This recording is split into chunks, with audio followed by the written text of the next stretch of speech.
Yosua mau kemana? Joshua mau ketemu sahabat-sahabat dan kami. Wih, siapa sih sahabatmu? Namanya Kukia sama Mas Desta. Sam juga kan? Ikut. Iya. Sam juga sahabatnya Yosua toh? Iya. Sahabat itu apa sih? Teman-teman yang aku hargai.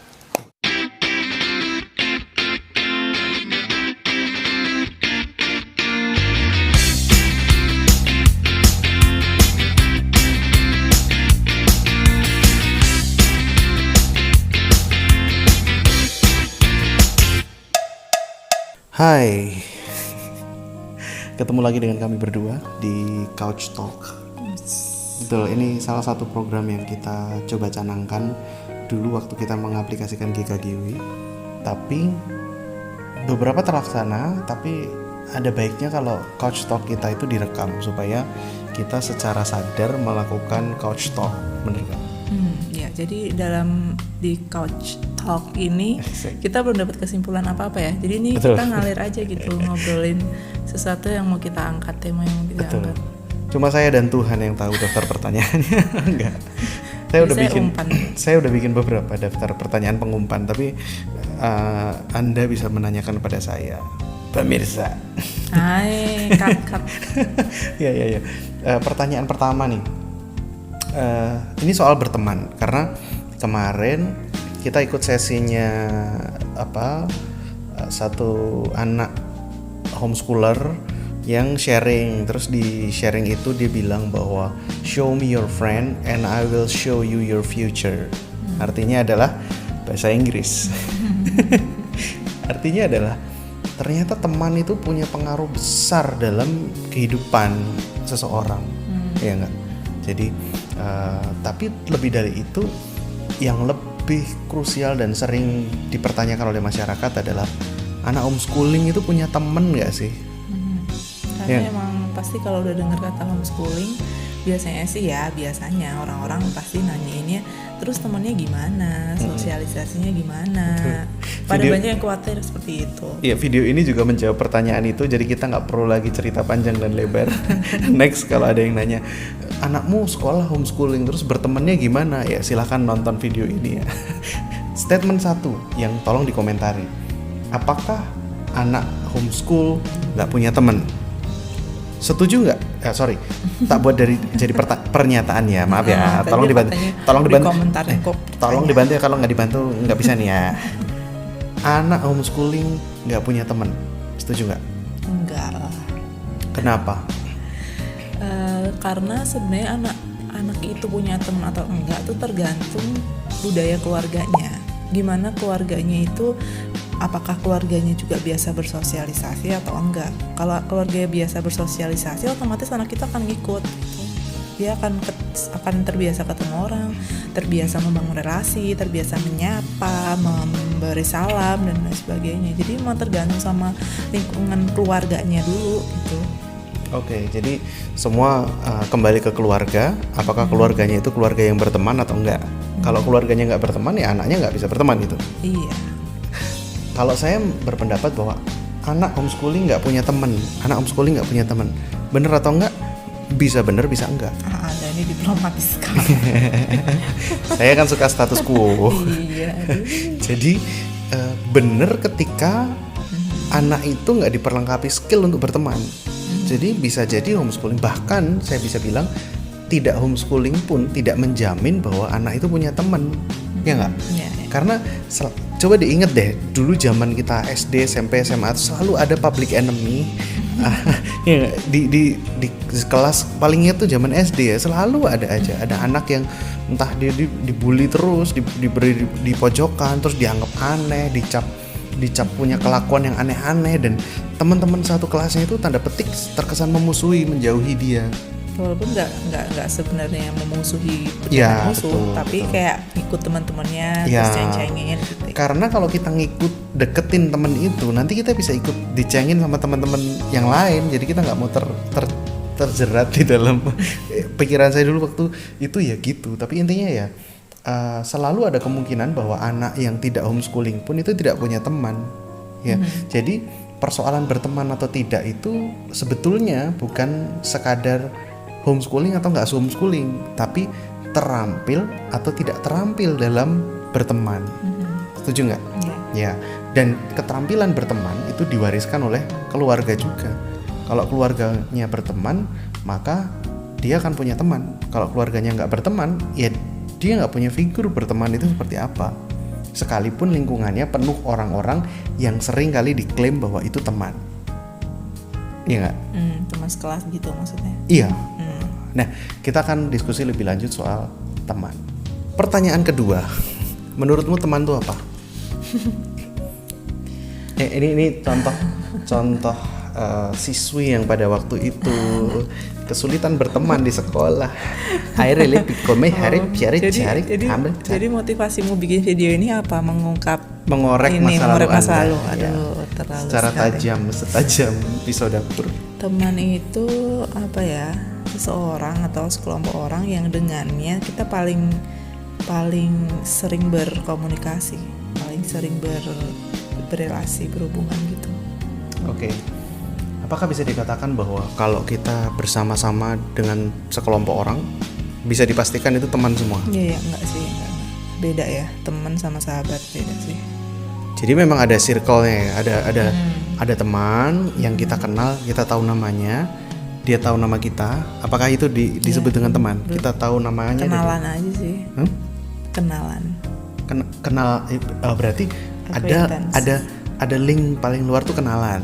Jadi kita tahu namanya, dia kenal nama kita. Ya. Boleh. Terus baru masuk ke lagi ring yang lebih deket apa tuh? Teman sekelas atau teman les, teman ya ada satu apa ya? Satu apa ya istilahnya? Jadi ada sesuatu yang menyatukan gitu loh, mengkondisikan mereka untuk bersama. Gitu.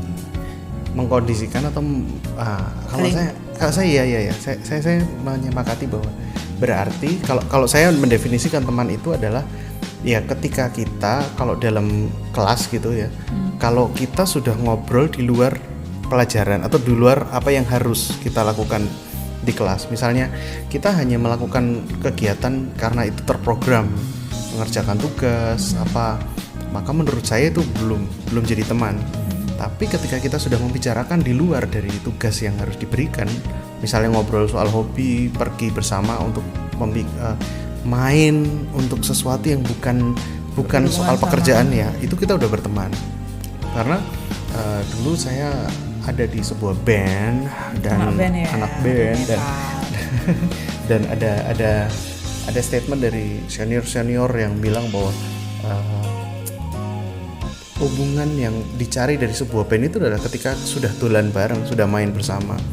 Jadi bukan hanya latihan bareng di studio setelah itu selesai, tapi yang dicari sebetulnya ikatan yang mengikat adalah ketika setelah dari studio mau keluar bareng, makan bareng, nongkrong bareng. Nah itu yang membuat jadi kompak gitu, jadi saling ngerti satu dengan yang lain. Hubungan informal gitu ya? Iya, hubungan informal. Artinya adalah dengan statement ini kita tarik lagi ke pertanyaan berikutnya. Lantas bedanya anak homeschooling yang berteman dengan anak sekolah yang berteman itu beda apanya? Mana yang beda? Kalau anak sekolah kan otomatis tiap hari ketemu teman-temannya tuh, ketemu orang-orang yang mengharuskan mereka untuk pergi ke satu tempat yaitu sekolah, sehingga mereka bertemu dalam satu kelas dan berinteraksi mau nggak mau untuk mengerjakan sesuatu yang memang diwajibkan untuk mereka lakukan bersama. Mereka dikondisikan untuk bersama-sama melakukan hal yang diwajibkan pada mereka. Tapi kalau anak homeschooling, relasi yang ada itu relasi yang ada itu biasanya belum tentu bingung juga nih jelasnya. Aku jadi bingung karena tidak ada yang memaksa, tidak ada tapi udah deh kamu aja yang jelasin. Menurutku ini pun menjawab ya, anak homeschooling itu terus bagaimana dia berteman gitu. Kan pertanyaan dasarnya kan itu. Kalau anak sekolah itu mau nggak mau mereka ketemu dengan orang yang sama dalam periode waktu yang cukup lama, yaitu teman sekelas. Dia belajar dari jam 8 jam berapa sih? Jam 7 sampai jam 3 ya. 7 sampai jam 3 mereka ada 2 kali istirahat dan mereka berrelasi sepanjang mereka belajar dan mereka itu berteman, dan saya juga ngalami, kita juga ngalamin, kita punya teman lewat itu juga. Ya bener juga, bisa jalan juga. Tapi ada alternatif yang lain, bahwa ternyata nggak selalu seperti itu caranya, bahwa kita dikondisikan di satu lingkungan terbatas dan orang-orang itu yang menjadi partner kita bersama mengerjakan tugas selama 1 tahun. Setelah itu nanti naik kelas bisa dioplos temennya gitu. Tapi intinya anak homeschooling itu memiliki, menurut saya, privilege untuk bisa berteman dengan berbagai usia. Jadi satu, anak homeschooling itu bisa berteman dengan orang yang lebih tua. Bagaimana dia bisa deal dengan orang yang lebih tua, bagaimana dia berkomunikasi dengan orang yang lebih tua. Karena saya juga ngalamin waktu SD, waktu apa, saya ngerasa nggak cukup dibekali skill untuk bisa ngobrol fine dengan orang yang lebih tua gitu. Biasanya paling cuma ketemu guru aja kan yang lebih tua, dan itu hubungannya biasanya formal. Ya. Jadi lebih malu gitu, mau ngomong apa-apa malu, mau cerita apa-apa malu. Jadi itu yang pertama. Yang kedua, menurutku anak homeschooling itu lebih bisa berteman secara natural, yaitu main itu tadi. Esensinya kan main.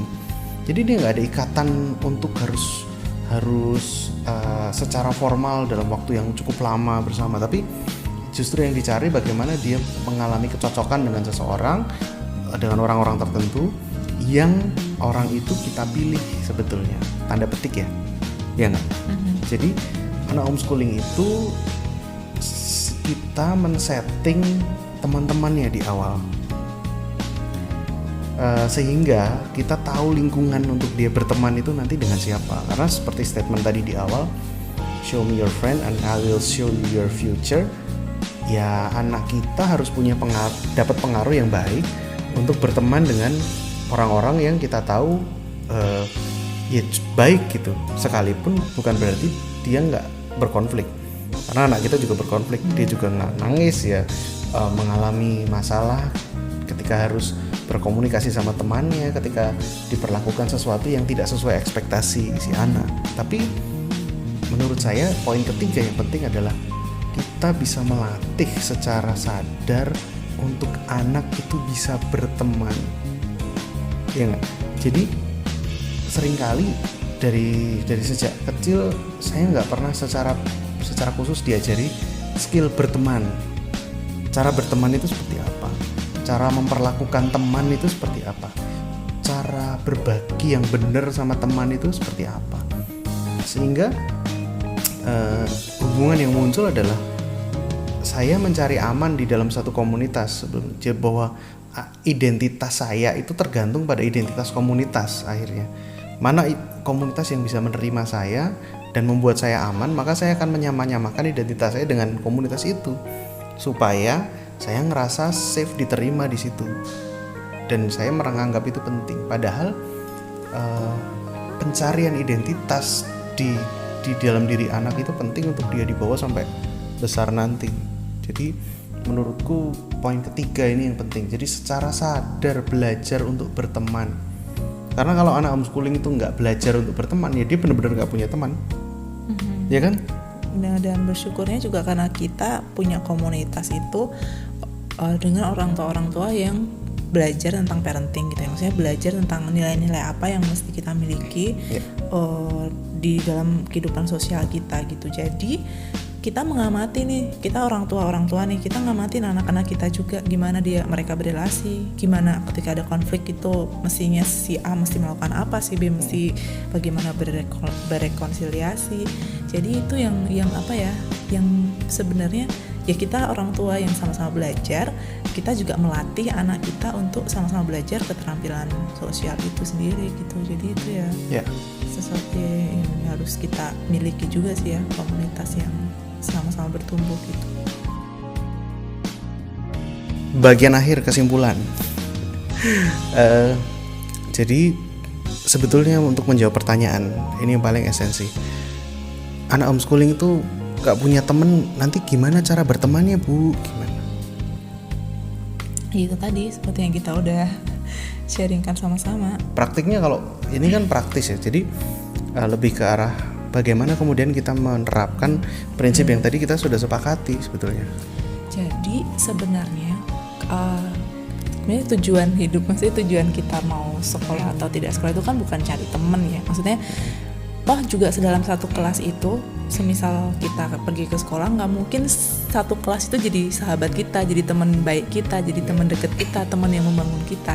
Kita cuma butuh beberapa orang yang kita hargai, yang kita sama-sama respect, yang bisa mendorong kita lebih baik lagi.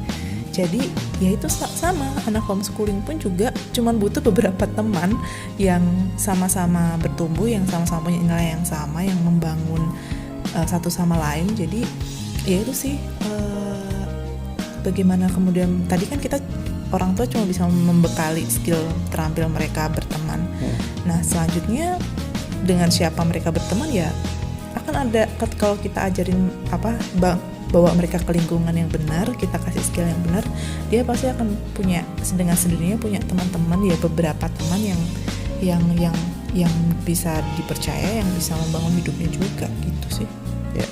Praktisnya anak kami homeschooling dan bagaimana cara kami membangun supaya dia bisa berteman adalah, satu, kami harus tergabung dalam komunitas yang bertumbuh, komunitas orang tua yang berteman.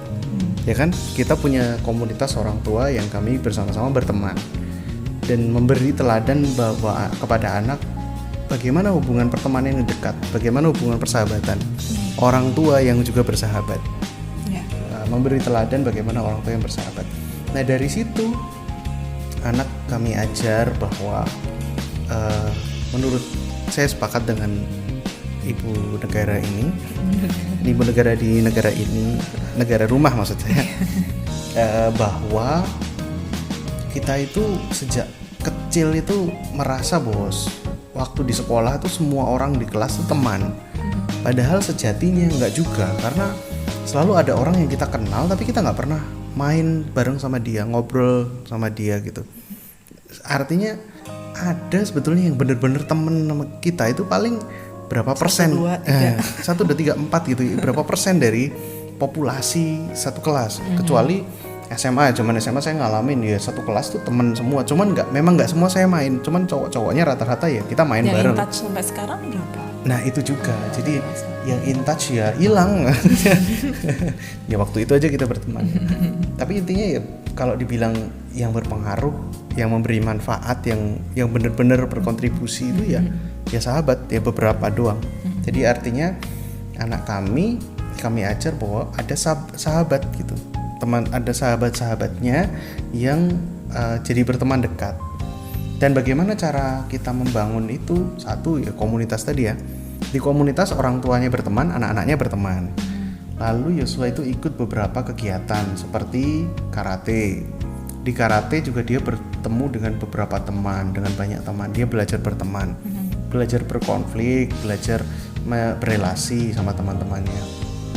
Lalu ada juga komunitas badminton. Di badminton juga rata-rata teman dekatnya Yosua ikut badminton, tapi dia juga berteman, belajar. Sering kali juga dia juga mengalami kekecewaan sama temannya di badminton gitu.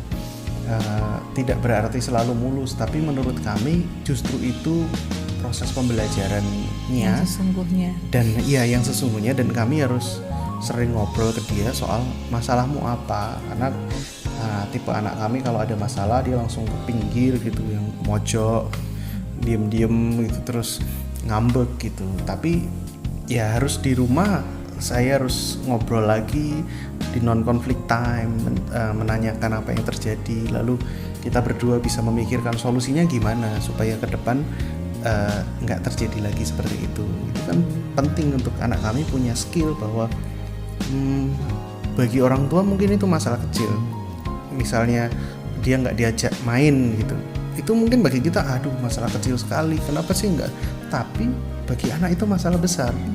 Jadi harus sampai dia punya kepercayaan diri menyelesaikan masalah dan menyelesaikan situasinya supaya dia terlatih someday kalau dia punya masalah sama teman lain, dia bisa selesaikan itu.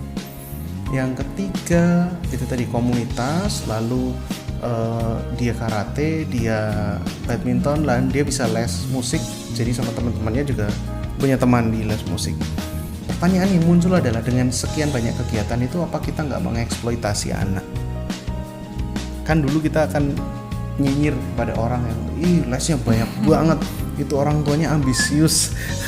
Masalahnya itu anak nggak di sekolah formal, Pak. Itu dia. Jadi jangan hakimi anak homeschooling dengan logika sekolah formal.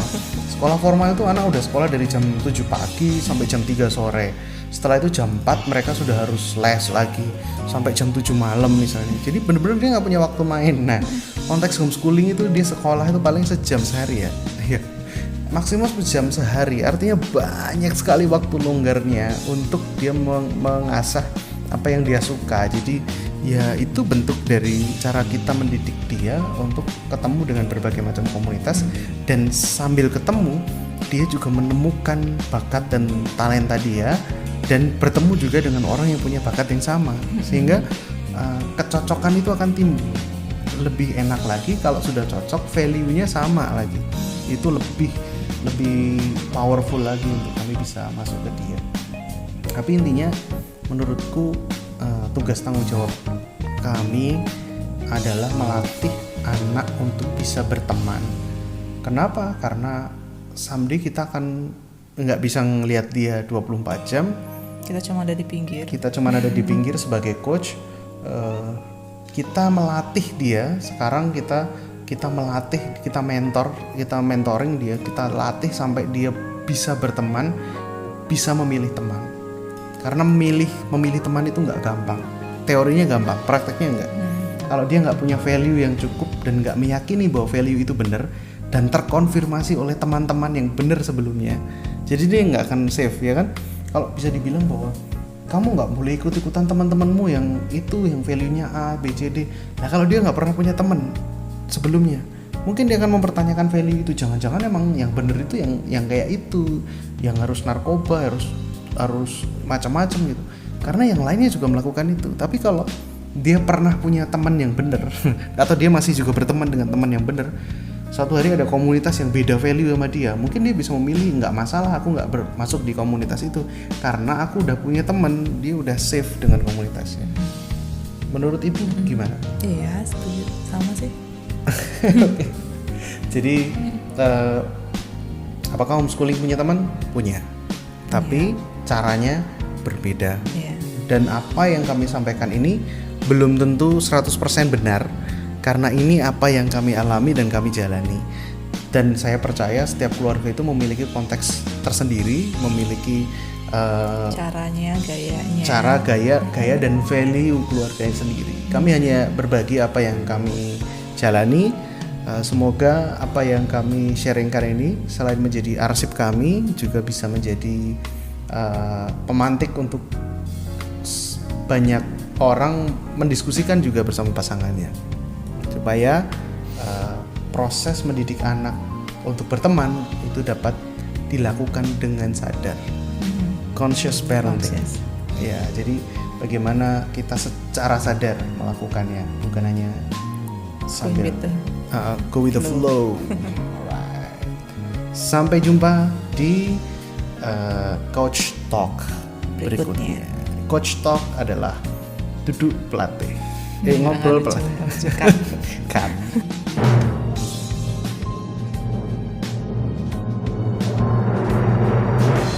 Jangan lupa pakai masker yang kalian butuhkan, yang paling sehat. Set. Dedekku. Setelah pakai masker, lalu pakai Apa namanya? face shield. Jangan lupa pakai face shield. Are you ready? Ready.